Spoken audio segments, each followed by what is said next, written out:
Welcome to episode 2 of turning our Jamaican house into a home. My husband and I are so grateful for all the support and interest y'all showed us in our last video, so we wanted to start by saying thank you.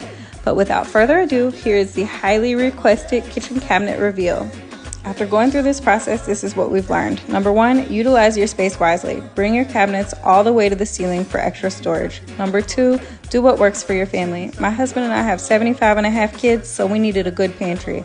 A walk-in pantry would have been ideal, but we didn't have the space, so instead we opted for built-ins alongside the refrigerator, and we also requested drawers instead of cabinets on both sides of our stove for easier access.